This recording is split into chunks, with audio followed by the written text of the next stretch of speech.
اعوذ باللہ من الشیطان الرجیم بسم اللہ الرحمن الرحیم السلام علیکم ورحمۃ اللہ وبرکاتہ۔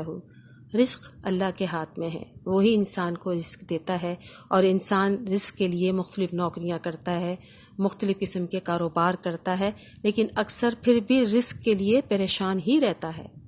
آج میں آپ کو 3 ایسے کام بتاؤں گی، اگر وہ 3 کام آپ کر لیں تو روزی کے متعلق آپ بالکل بے فکر ہو جائیے۔ بہت سادہ اور بہت آسان یہ 3 عمل ہیں، اور میں یہ امید کرتی ہوں کہ یہ ہر شخص اگر کر لے تو روزی اس کے پیچھے بھاگے گی۔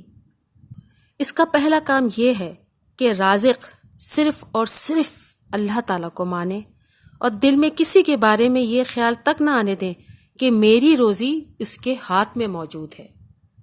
روزی رزق کے متعلق دوسرا اہم کام، 2 رکعت نماز پڑھ کر مسجد میں بیٹھ کر اللہ تعالیٰ سے پکا عہد کریں کہ کبھی حرام روزی اختیار نہیں کریں گے، صرف اور صرف حلال روزی کمائیں گے۔ روزی اور رزق سے متعلق تیسرا اور آخری کام، تھوڑا یا زیادہ جتنا مال اور رزق ملتا ہے اس میں سب سے پہلے اللہ تعالیٰ کا حصہ نکال دیں، یعنی کہ جو بھی آپ کی حیثیت ہو، اور نہایت خوش دلی سے فی سبیل اللہ کے کاموں میں خرچ کر دیں۔ اس بات کو یاد رکھیے کہ جو بھی آپ اللہ تعالیٰ کی راہ میں پیسہ خرچ کرتے ہیں وہ آپ کو ڈبل ہو کے ملتا ہے۔